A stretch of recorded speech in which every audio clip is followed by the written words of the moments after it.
what's going on, everybody? This is episode 25 of the Locked In Athlete Podcast. We're looking through our crystal ball. Hey, it's our flow ball. Our flow ball. All right, there we go. That's the first time I've seen that. Yeah, I know. That was with good reason. How do you feel about it? I love it. I also love the Locked In Podcast, Locked In Athlete Podcast Lite. I have not seen that yet. Maybe, has it been there? Or is that new? It has, but let's fire it up for the boys. Let's fire it up. I noticed it last podcast. We were rolling, so I didn't want to. Whoa. Oh, you know what? You know what it is?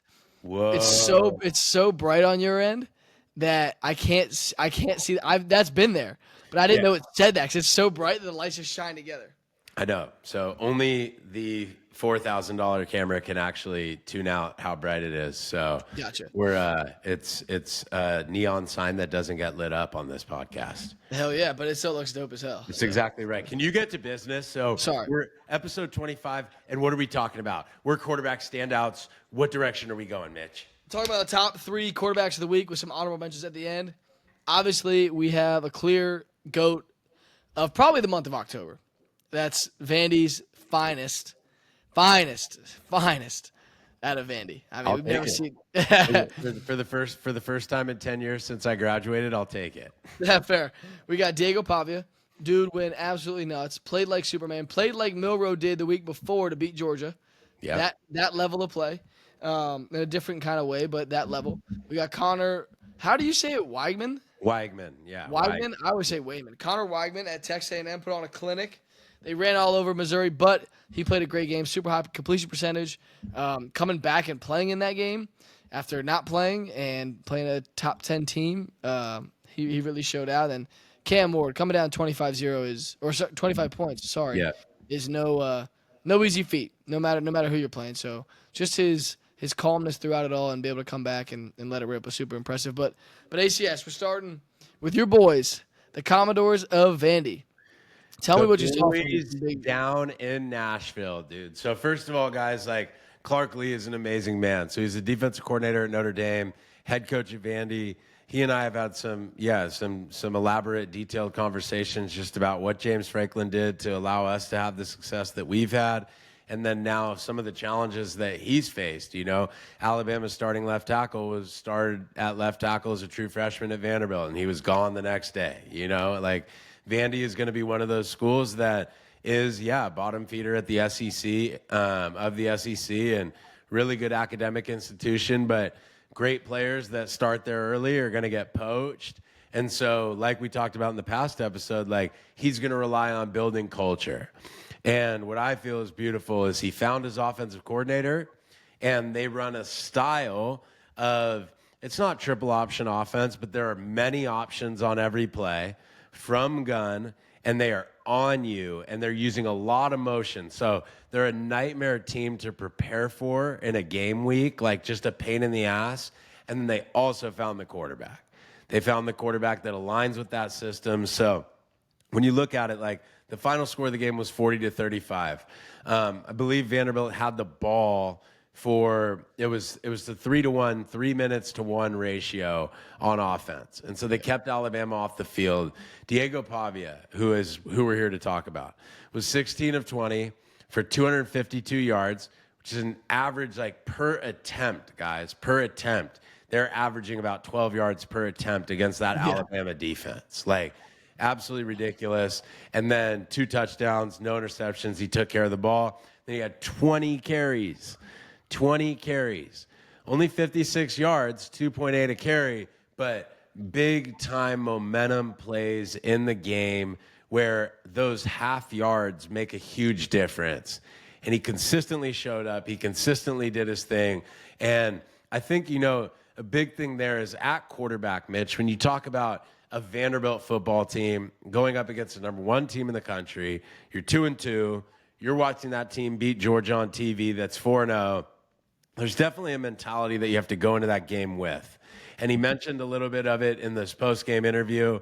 But what do you think for a guy who's 5'10 and a half, thick, little bull, like who's a tough kid? Like, what is the approach that you have to take in order to have that type of performance against the number 1 team in the country?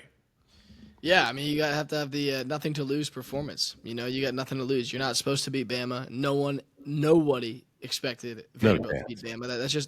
That's like it's almost like a reference, like if something so crazy, like, oh, that'd be like Vandy beating Bama, like just like it's that to that magnitude of it, David and Goliath type thing, and you have to just go in there and embrace the role of David. You just have to have nothing to lose. That mindset of, bro, we're supposed to get waxed.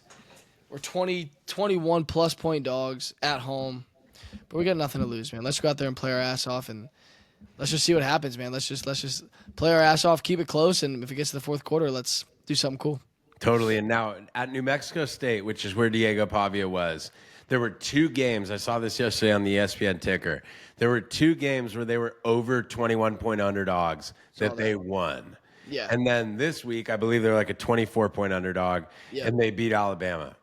In order to do that, I mean, guys, in the world of spreads and things like that, like I've seen them enough now to know that, like, if you're a 20-point underdog, like you are supposed to get your ass kicked. Like that game is not going to be close. Like the only reason that it's even at 20 is because it's really like 30, and then you'll probably just score one late in the game or something like that, right? Yeah. Like ass whooping. And you have a guy who's a 21, 22-year-old who has now done this 3 times where he was supposed to get his ass whooped and he won. So now, Mitch, put your coaching hat on or your quarterback hat on, and now, like, observe him. Mentality, way he talks, way he carries himself, way he plays. What are the characteristics that you see in him that maybe you don't see in other guys that would allow somebody to do something that, like, again, I don't know betting to this degree, but, like, to do that 3 times, like, yeah, that's nuts. It'd be far-fetched to think that anybody's ever done that before. Yeah. So what is it about Diego Pavia that when you watch him as a quarterback or a coach that you just go, I could see it. Like, I could see how he's done that. Yeah, because he's tough as shit. Yeah, I mean, exactly. he's a tough motherfucker, man. Like, he is so tough. And you can just see the way the guys rally around him and how excited they get for him and how they pick him up when he gets tackled. You can just tell that he's a guy in the locker room that everybody loves. And I don't know. I've never met him. And I don't know anybody at Vanderbilt. But the way it looks is he has come in. He's instilled a confidence in those guys, but also just a genuine love and care for the other people in the locker room. And I think those guys really appreciated that. Vanderbilt's got a great culture. They've been through a lot. It's a tough place to win. They have a great culture. And I think he just embodied that culture and embodied the embrace the suck mentality of, okay, this is going to be hard, but let's go do this together. And to do that more than now it's 3 times, it's almost like he enjoys being it. And like you'd want to be an underdog if you're him, because it's like, dude, I got nothing to lose. Let's just go rip it. And you can see that aggressive confidence. He wasn't playing to keep it close. No. He was playing to win. And you can tell when he's probably pulling a zone read he shouldn't pull, but he's doing it anyways and getting around the edge. Or, making a throw on the run that's aggressive and still hitting it. And, man, he plays to win. He is so freaking tough, dude. And I love watching him play. We said it. They had a game early in the year. Tech. They had the Virginia Tech game. We were like, yo, this kid can play. And that's 2 big wins in Nashville for those guys. So huge wins. Now, an element of what you just talked about that I think just reverberates every single time that you watch that guy with his helmet on or helmet off, doesn't even matter where you see him, is no fear. Like, just no fear. Like, I genuinely feel, not just in his post-game press conference, but like before the game, during the game, when I watched him, it's like he expected to beat Alabama. Like, that is a dying trait, dude.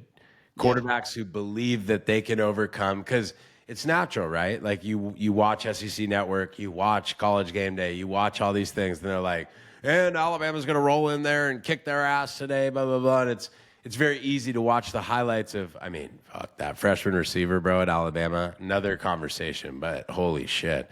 It's easy to watch guys like that. It's easy to watch that game last week and easily slip into like, guys, like, let's just go out there and have fun today. Like, I don't feel like it from Pavia is, let's just go out and have fun. Like, it's, let's go beat their ass. Like, how does somebody at that young of an age, amidst playing a team like Alabama, and they were literally 0-60 against top 5 opponents up until that point, which pisses me off because we beat Georgia. They had to have been like number 6, but hey, whatever. Yeah, right. It's all good. But no fear. Like, Mitch, in today's world, how does a guy enter a game like that with no fear? What does that say about him? How has he gotten to that place? What do you think? Well, one, I think it starts with, self-awareness off the field. And we talk about this all the time. When you know who you are as a person is unaffected by this football game, it allows you to go into that football game knowing that no matter what happens, I will be okay. Yeah. I got myself. I know who I am. I know the person that I am supposed to be. I am a football player, but it is not who I am. And it starts with self-awareness. I think he has incredible self-awareness. If you looked at, I think they showed his family a bunch of times. This whole family's bawling their eyes out at the end of the game. Going nuts. Too. Going nuts. Yeah. And he immediately runs them after the game. I think it just shows like he's just a family-oriented guy, super tight with his family. And that's his foundation. And then when you've been in the arena enough, you develop this scar tissue. You develop these experiences and these emotions that you've been through it and you get it. You know what it's going to be like. And after you get over that learning curve, it's now the attacking curve, and I think that's where he's at. He's been there for a few years, and, dude, he's just fearless. I love him. He is so fun to watch, dude. He's so fun to watch. I'll be watching him the rest of the season. I think exactly what you said, what you and I go into detail about personally off of this all the time is, that deep level of self-awareness, and then also relating that to, like, the true underdog. Like, this guy coming out of high school was probably a much better high school football player than opportunities that he got to go to college. Yeah. So he's always been that guy, carrying a chip on his shoulder. He's at New Mexico State, which is a team that's not very good, and puts together a good little run there, which gives him the opportunity to go to Vanderbilt. Again, I think also, like, something about recruiting these days, right, is if you're recruited as a 4 or 5 star, like, you start to believe that I'm that. Yeah. And it's like, again, believing that you're that when you haven't proven shit at the Division I college football level yet or at the collegiate football level yet is why I get so pissed off at young kids all the time. And I'm not mad at them, but I'm angry, and I speak from a place of, like, you guys need to wake the fuck up. Because I have kids that I meet with that are 4 and 5 stars that think that they've done more than me in college football. And I'm like, bro, I've started 30 college football games. I'm been a captain at 2 different universities. With respect, shut the fuck up, dude. Yeah. You have not done anything yet. You still weigh $183. Like, there is a long way to go before we start talking about who you are. Yeah. Diego Pavia has never had anybody tell him that he's that guy. Yeah. Like, he has had to tell himself the whole time that he is that guy. And you as an undersized quarterback, me as an undersized quarterback, it's like, that's what got us there and put us in those positions was this tenacity and desire to prove to ourselves that we know who we are, like what we're capable of. Yeah. And I think that that's a big thing, right? Where Diego Pavia is walking into this environment against Alabama, and he's like, he kind of covered it in his post-game press conference. He's like, dude, I dreamed of being right here. I dreamed of this. Like, that was his opportunity to fulfill and manifest a destiny that he had thought about for a long time. Yeah. When you're one of these guys that's been recruited at the highest level, again, it's like what I see is back to that expectation aspiration talk where it's like you're carrying pressure to prove to somebody that doesn't exist that you are what your recruiting rankings said you were. Such a different lens to play the position through. Yeah. And I think it's a beautiful transition into our next guy who's the same. Okay, well, he's at Miami. Like, Austyn, no way. Like, this guy's at Miami. Like, what are you talking about? Yeah, well, where'd he go before Miami? Yeah. This guy went to Incarnate Word and balled out for 2 years at Incarnate Word, then got the opportunity to go to Wazoo, balls out at Wazoo, but even still then, with what we're watching on TV, the conversation was not about the Cam Ward that we're watching. No. It was, yeah, I think he's pretty good. Like, where's he going to go this offseason? Like, we'll see. And we're watching right now. I mean, and Jalen Milroe was your Heisman front runner. It's like now you're talking about Cam Ward on an undefeated team who's doing it. There are those teams that are like winning games and undefeated because they're playing really well or they're a really good team. And then there's teams that are, if that quarterback wasn't there, Miami would probably be 3-3 or 4-2 right now. And Oh, no doubt. And they're 6-0 because of this Yeah. guy. So another guy that's playing just in his own world. And so Mitch, like, let's go through the situation. Like, it's 35-10 late in the third quarter. So you're down 25 points on the road. Marshawn Lynch, Pat McAfee, all those guys were going nuts for college game day at Berkeley.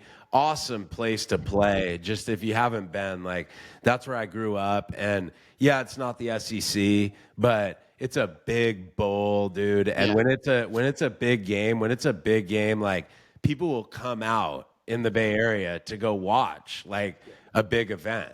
And so when college game day got announced, I know that a lot of people were juiced about that, but back to the story of the game, it's 35-10. Yeah. Like, where does your mind go, Mitch, when you're down 35-10 late in the third quarter? Just what's your headspace at that point?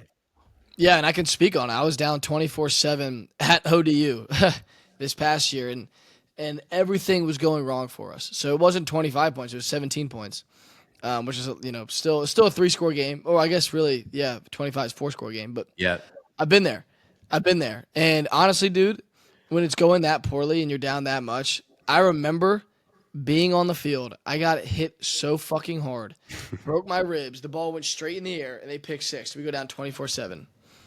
I remember coming out the field in the most pain I've ever been in, and I just said, I just don't even give a fuck anymore.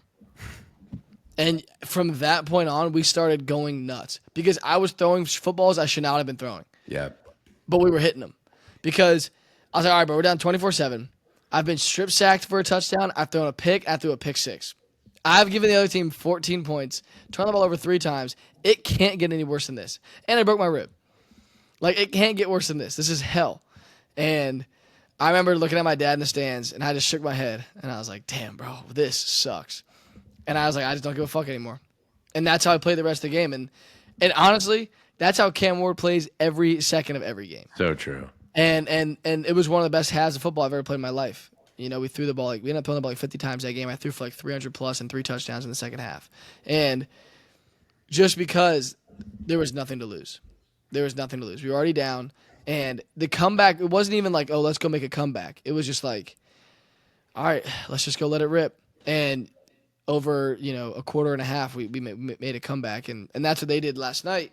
But like I said, that's kind of how Cam Ward always plays. He just has that mindset of, I don't even think he gets flustered. I don't even think he cares they were down. It was like, oh, yeah, I mean, we're just out here playing football, and we happen to be down right now. Let me just fuck around and be calm and let it rip. And that's exactly what they did, dude. His calmness and the smoothness of the way he plays, just such like a almost lackadaisical. It's just so impressive, dude. It's so it speaks from where his perspective is at to me. So like it just shows maturity. Like he's been through this a ton of times, right? Like you watch Patrick Mahomes and you watch him when he goes down 10 in the fourth quarter, and it's like nothing looks different. Yeah. He looks the exact same. And I think that a couple of the things that kind of, in a sick and twisted way, are working in that situation for you as well is like, you go, this will be a hell of a story. Yeah. So like, we're down 27-6 when I'm a true freshman against San Diego State at San Diego State. We beat them 30-27 in regulation. And like, I was down 21 points in the fourth quarter. And I remember a couple thoughts that came into my head was like, A, this will be a dope ass story. B, nobody expects us to be able to do this. C, I have 4 downs now for the rest of the game. 100%. Which is a very different way to 100%. Play. When you have 3 downs, like, it's amazing that, like, oh, what's the difference between 3 and 4 downs? It's like a lot. When you have that extra opportunity. And so you give a guy like Cam Ward, who's like, good fucking luck stopping me in 3, and you give him 4. Yeah. And it's like, there's almost, again, an aura or a confidence that comes out in the way that he plays where, like, he didn't give a shit to begin with. He was already ripping that thing to begin with. But now he knows that you, the Cal Golden Bears, have to stop me 4 times in a row, and I gaining 10 yards. like, I got this shit. I got this shit. It almost unlocks a new thing for you. And once that new thing starts, like, this is an interesting way to say it. It's like, so it's 35-10. They end up winning the game, I think, 39-38. Yeah. So it's 35-10, and you hit that point that Mitch is talking about like, fuck it. Or the point that I'm talking about, which is like, I got nothing to lose. Yeah. Or the other point we've talked about, which is I got 4 downs. Yeah. Touchdown. Okay, 35-17. Touchdown. 35-24. Touchdown. 35-31. What's wild is now that you've scored 3 touchdowns and you already had that at the beginning, you start to feel like this is fate now. Yeah. Like, this is just gonna happen. Yep. The reason that I'm bringing it up that way is because it's so interesting when you think, when you're down 4 in a grinding game that's been back and forth the whole time, it almost feels like you're carrying pressure because you're like, fuck, dude, we have to score a touchdown on this drive, blah, blah, blah. Yeah. Whereas you were down 25 points, now you're down 4. It's like, we're fucking for sure going to put this thing in the end zone. And so, like, just again, the game within the game, that is why, like, we love talking about it through this vantage point so much, is like Cam Ward was 35 of 53 for 437 yards, threw one of the worst interceptions I've seen in a long time, and didn't blink, didn't care. Here we go. And now I'm undefeated. And I still get to keep rolling. So, you know, Mitch, is there anything else there through Cam Ward's thing that he did against Cal that you would talk about? No, I'm just so impressed with how calm he is all the time. Like, it's just, it truly is a game to him. Totally. It's his world. My dad and I were laughing yesterday because, like, my dad is, like, he's awesome and he sees football extremely well. And there was a point where he was like, fuck, this is a little too cool for me. Like, he's a little too casual for me. Yeah, exactly. Casual is a great word. And I'm like, I hear you, Dad, but also, like, I don't think his casual has anything to do with, like, a lack of competitive temperament. Like, no. And there are those guys that use casual to kind of disassociate themselves from the outcome or from what's going on. And then there's other guys who use casual as a way to just, like, the fuck do I have to sweat? Like, I'm the best player on the field. Like, I got this. Yeah. And I think Cam Ward is a really cool example of what it looks like to be calm, poised, relaxed, but also know the implications of where the game is and play that way with urgency as opposed to kind of just letting it ride. And another guy that I thought played with a lot of urgency this past week, which I'm sitting there and it's like, I've worked with Brady Cook. I love Brady Cook. He's a great kid. And, you know, this is a big game for him this week. Number 9 against number 24 team in the country, going into Kyle Field to beat Texas A&M. And so I'm up early. I'm drinking my coffee, dude, and I'm paying attention to what's going on in this game, like before the game. And Mike Elko stands out in front of the SEC Network, and he goes, yeah, we're not going to start Marcel Reed. We're going with Connor Weigman. And I'm watching, and I'm like, what the fuck? Like, Marcel Reed has won every game he started. He's a freshman. He offers them dual threat ability, running and throwing. Now, up until yesterday, I didn't know how far superior right now in his career Wegman is as a thrower. But I looked at Texas A&M as a one-dimensional offense with Wegman against Notre Dame in the first game of the season. And now you're going to bring this guy back in a top 25 matchup and bench the guy who's undefeated so far through the season. Like, wild decision. Yet, watching the game, like, they absolutely made the right call. This guy was 18 of 22 for 276 yards. That was impressive. I was almost even more impressed with, even though it's a nothing burger in the stat line, 5 carries for 33 yards because he made plays with his legs too early in that game that I didn't even know he had in his bag. Yeah. So to answer the bell like that, I've watched Connor Weigman a couple times now, Mitch, and, like, I have not walked away impressed. Like, he was an incredible recruit coming out of high school and all that, but everyone already knows that you and I don't give a shit about that. So I had seen him play, and I was like, like, I don't know about this. I watched that game on Saturday, and I was like, well, this is their quarterback for the rest of the season. Yeah. So what do you think, from a mentality shift standpoint, could have happened within that guy's game to step up in that situation and play like that? And also in the face of, I wasn't the only one that was like, what the fuck are they doing? Like, there were many A&M fans that like, Yeah. what the fuck are we doing? Yeah. So what do you think can make a guy play the best game of his career when it was probably the least amount of his team it's ever been? Yeah. Like, yeah, what do you think? I mean, there's probably a point where he checked out.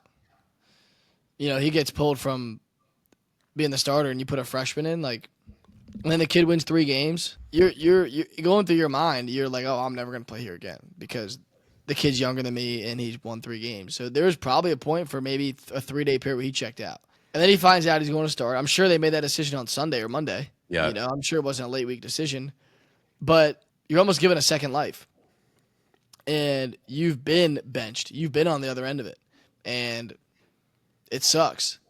And when you are given a second life, a second chance, from my perspective at least, it's like, all right, well, I've been benched for a freshman, and I've lost a big game for us this year. It can't get any worse than what I've been through the last 3 weeks.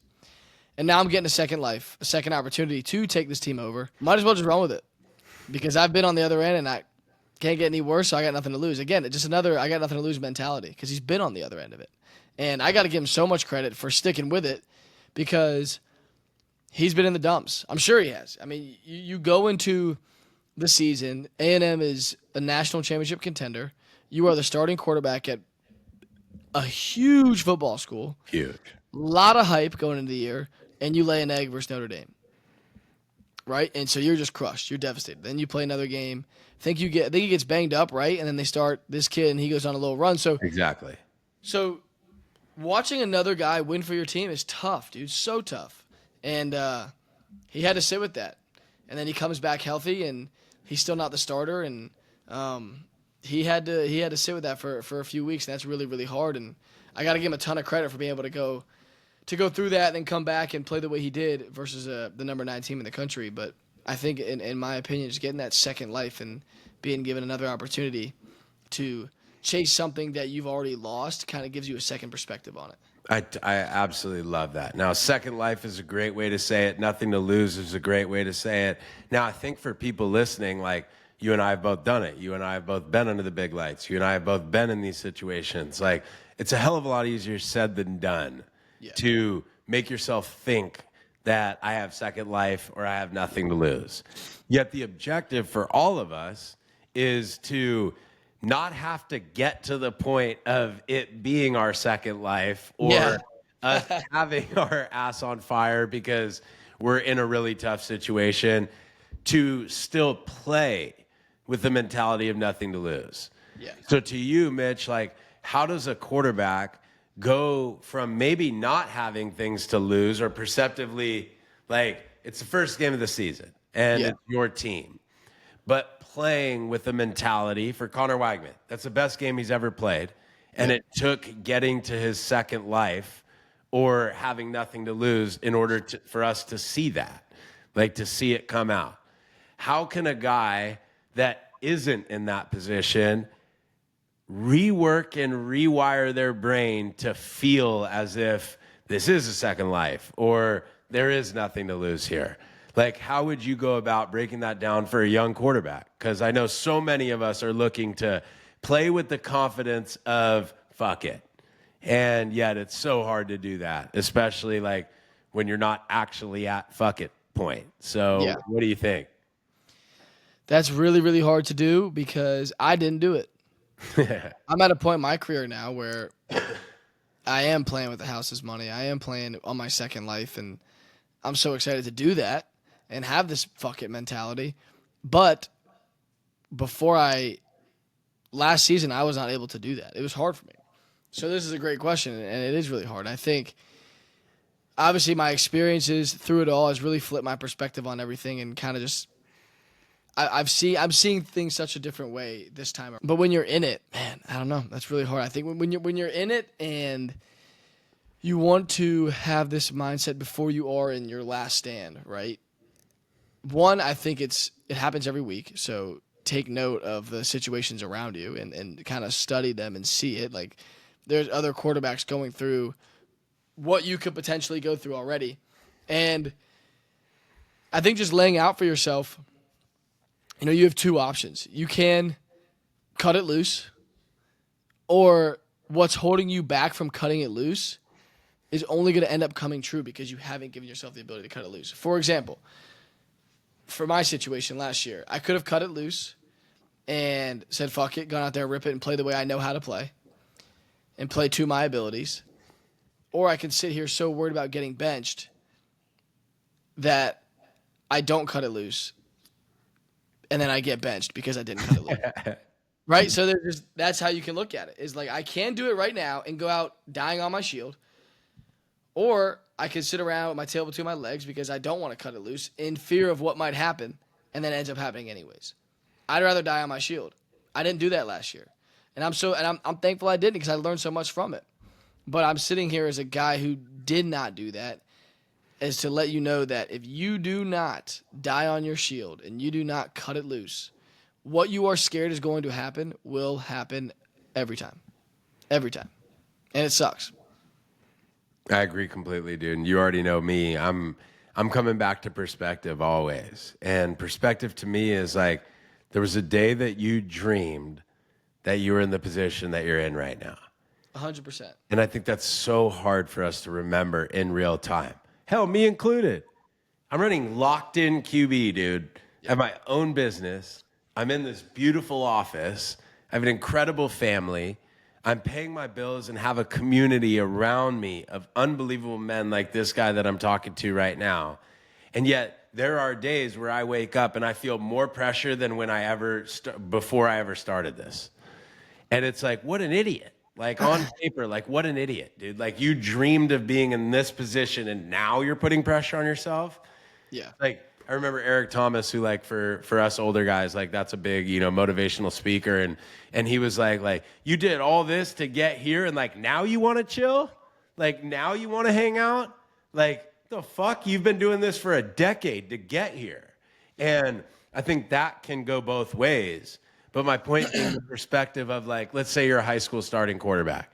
Dude, there was a day where you were like, dude, please one day, can I be that guy? Like, please, can I get there? Now you're here. Yeah. Like, the hard part was getting into this position. Exactly. Like, whatever happens from here on out, right, based on your goals and your objectives coming into this, like, is cherries on top. And yet that's what we talked about in KJ's episode, where it's like that bar resets so consistently that, like, it's always almost as if we have something to lose.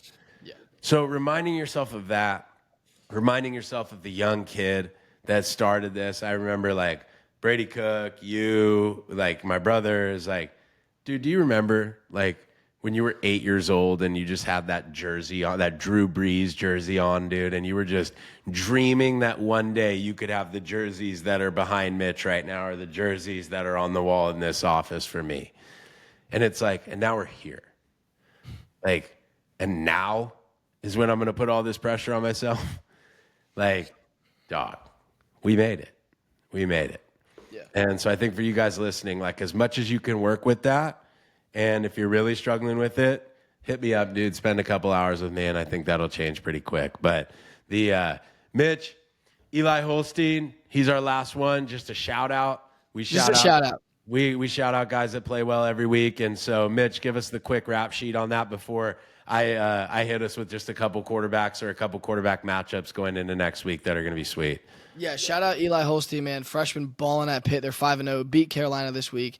380 in the air, 80 on the ground, 4 touchdowns. Dude is going nuts. Another shout out Curtis Rourke at Indiana, 6-0. Hoosiers looking good. Got a few of my buddies from Wake playing there. Shout out Keyshawn Williams. Shout out Justice Ellison. Had a quick shout out for my guys balling out. Not quarterbacks by any means. Those cats can't throw worth a shit. But shout out to Indiana. They're playing well. And Curtis Rourke, I think he was like 33 of 38 for 380 yards, something like that. So having a good year. So shout out to those two guys. Let's go, dude. Let's go. And I think next week to me is, at least to this point, the best quarterback week that I've seen just in terms of matchups. So you got just as we conclude the episode, you got Texas OU. So you have Quinn Ewers, obviously. I hope he's back. I think he's back. But you have Quinn Ewers, that Red River rivalry game against a true freshman who got the win at Auburn, hasn't played great to this point, but is playing well enough, right? And he's only started one game. So, like, we'll see how that goes. Penn State, USC.